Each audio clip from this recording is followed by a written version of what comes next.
Do you ever feel like your happiness is a puppet and stress, other people, and just random events are pulling the strings?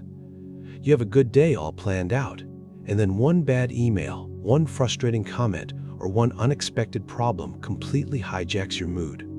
It's that feeling of being reactive, of being tossed around by the waves of daily life, never really in command of your own inner state. You spend your days lurching from one emotional trigger to the next, with your peace of mind held hostage by things you can't predict or prevent. What if you could cut those strings? What if you could build an inner fortress so strong that the chaos of the outside world couldn't even scratch its walls? What if I told you the answer was over 2,000 years old? The ancient Stoics, thinkers like the Roman Emperor Marcus Aurelius and a man named Epictetus, who was born a slave and became a legendary teacher, figured out a way to do just that. They created a philosophy built not for quiet libraries, but for the battlefield, the political arena, and the general messiness of human life. They understood that you can't control the world around you, but you can, with practice, achieve total mastery over your response to it. In this video, I'm going to share 5 of their most powerful truths that are like a cheat code for your brain, giving you back control and a lasting sense of peace. These aren't just stuffy, abstract ideas. They're practical tools to fundamentally shift how you see the world. Let's dive into the first and most important one. How much of your day is spent worrying about things you ultimately cannot change? The traffic, the weather, what your boss thinks of your last project, or what a friend meant by some vague text. We pour a ton of mental and emotional energy into a universe of things that are completely outside of our control. And that, right there, is the main source of our anxiety and frustration. The Stoics offered a simple but life-changing solution: the dichotomy of control. The philosopher Epictetus, who went from being born into slavery to becoming one of the most respected teachers in Rome, taught that everything in life falls into 2 buckets: things that are up to us and things that are not. The only things in our control are our thoughts, our judgments, and our actions. Outside of our control is, well, pretty much everything else. Other people's opinions, our health, our reputation, and even the final results of our efforts are all subject to outside forces. Epictetus put it bluntly: some things are within our power while others are not. He argued that most of our suffering comes from a simple mistake trying to control what we can't, while neglecting the one area where we are absolute rulers, our own minds. So, what does that look like today? It's about creating a constant, active filter. When you feel that rush of stress or anger, just pause and ask yourself, is the source of this feeling actually within my control? Your flight is delayed? You can't control the airline, the weather, or the maintenance crew. But you can control your response. You can choose to rage and fume, which accomplishes nothing, or you can accept it, pull out a book, catch up on work, or just practice patience. Your boss sends a critical email? You can't control their opinion or their mood, but you can control how you interpret their feedback, whether you learn from it, and the professionalism of your reply. This one question, what here is actually up to me, is the master key. It won't magically solve your external problems, but it redirects your precious energy away from useless worry and toward productive action. Your power isn't in changing the world, but in choosing how you meet it. We tend to live in a state of constant dissatisfaction, always chasing the next thing we think will make us happy. A new phone, a bigger house, a promotion. But when we get those things, the happiness is surprisingly short-lived. The Stoics understood this hedonic treadmill perfectly. Their solution wasn't to get more, but to want what you already have. The tool they used for this is called premeditatio malorum, or the premeditation of evils. Now, this sounds pretty dark, but it's one of the most powerful mind hacks for creating joy and resilience. The practice is simple. Every so often, take a few moments to vividly imagine losing the things you value most. Imagine your life without your partner, your home, your job, or even your health. The philosopher Seneca, one of the richest men in Rome, actively practiced this. He would deliberately eat simple food, wear rough clothes, and sleep on the floor for a few days at a time. He'd then ask himself, is this the condition I so feared? The point wasn't to be morbid, it was to vaccinate himself against the fear of loss and to return to his normal life with a huge wave of gratitude. In our modern world, we're so insulated from discomfort that it makes us fragile. We take for granted the simple miracle of our own lives. This practice, sometimes called negative visualization, shatters that complacency. When you spend a moment truly thinking about life without your morning cup of coffee, you suddenly appreciate every single sip. When you imagine your loved ones gone, your next conversation with them is filled with a new kind of presence and appreciation. This practice does two things. First, it dials down your fear of the future.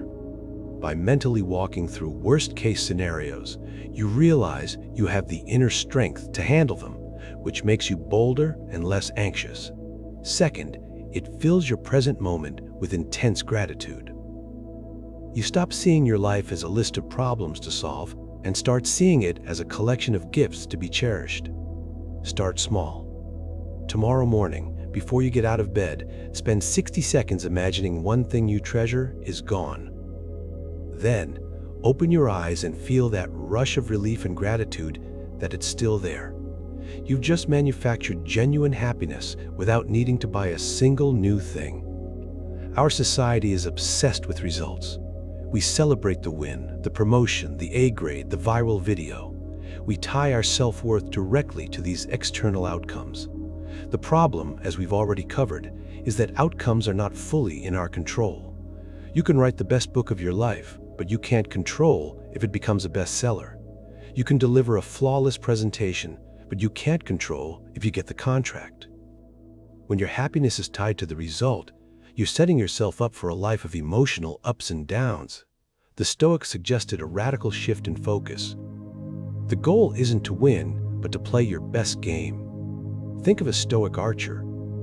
The goal isn't just to hit the target, that's the preferred outcome, but a gust of wind or a sudden distraction could ruin it. The archer's true goal is to perform the act of archery perfectly, to draw the bow smoothly, to aim with focus, and to release the string cleanly. If they do all of that, they have succeeded, regardless of where the arrow lands. In his personal journal, Meditations, PS Meditations, the Emperor Marcus Aurelius constantly reminded himself to focus on his own actions, on doing the right thing with precise and genuine seriousness. The reward for doing a good thing is the action itself. This means your self-worth comes from your character and your effort, things that are always in your control.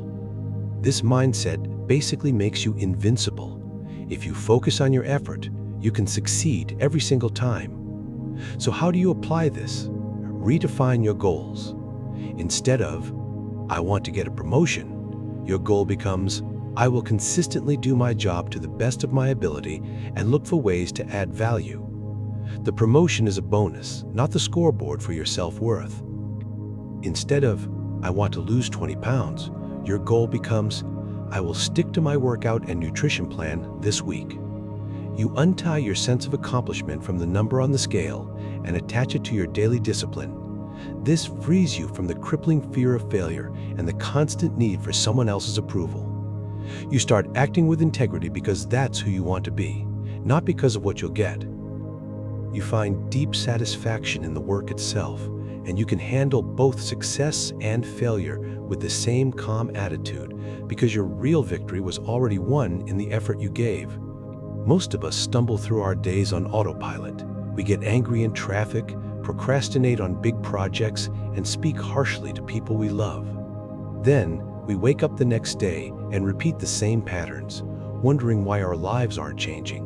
We're basically running on buggy software without ever stopping to debug the code.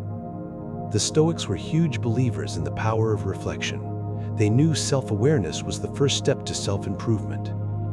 Marcus Aurelius's Meditations is really just a giant collection of his own private reflections, a journal he used to reinforce his principles. And Seneca recommended a specific, powerful evening ritual. Before going to sleep, he would review his entire day, asking himself a few key questions. What bad habit did I work on today? What fault did I resist? In what way am I better? This isn't about beating yourself up. It's a calm, objective performance review. You're looking at your day like a scientist looks at data, trying to find the bugs in your own programming so you can fix them tomorrow. The modern version of this is a simple 5-minute journal. Before you go to sleep, put your phone away and sit with a notebook. Ask yourself 3 questions. What did I do well today, according to my own values? This is for celebrating your wins. Where did I fall short of my own standards?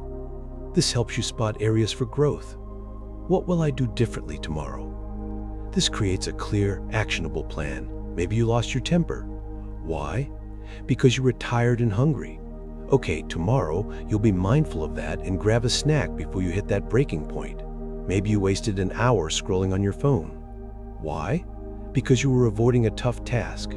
Okay, tomorrow you'll tackle that task first thing in the morning. This simple practice breaks the cycle of mindless repetition. It turns your life from a series of random accidents into a deliberate project of self-improvement. It ensures that each day you become a slightly better, wiser, and more intentional version of yourself. Our modern world is a temple built to the god of comfort. We have climate-controlled homes, food delivered to our doorsteps, and endless entertainment on tap. But this constant search for ease has a hidden cost. It makes us soft. We get so used to comfort that any kind of hardship, big or small, feels like a catastrophe. When real difficulty strikes, a job loss, an illness, a crisis, we are psychologically brittle and can shatter easily.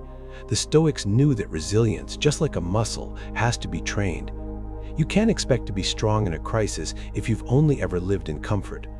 Their solution was the practice of voluntary discomfort. This means deliberately exposing yourself to a small, temporary hardship to build up your tolerance for all hardships. As Seneca advised, set aside a certain number of days, during which you shall be content with the scantiest and cheapest fare, with coarse and rough dress. The point is to train your mind and body to understand that you can handle way more than you think. This isn't about punishing yourself, it's about strengthening yourself. And there are tons of modern ways to do this. Take a cold shower, try fasting for a day, or even just skip one meal. Sleep on the floor for a night. Go for a walk in the rain without an umbrella. Intentionally leave your phone at home when you run an errand. Each of these small acts sends a powerful message to your brain. I am not a slave to my comfort. I can handle this. When you willingly choose a small discomfort, you expand your mental toughness. You shrink your fear of things you once thought were unbearable. You start to appreciate the simple comforts you normally take for granted. When you know from experience that you can be okay without a hot meal or a soft bed, the fear of losing those things loses its power over you. You're no longer just hoping you're tough. You're actively proving it to yourself, one small choice at a time. So there you have it, 5 ancient truths that can fundamentally rewire your brain for peace and strength. First, focus only on what you can control, your own mind. Let everything else go. Second, practice gratitude by imagining you've lost the things you cherish.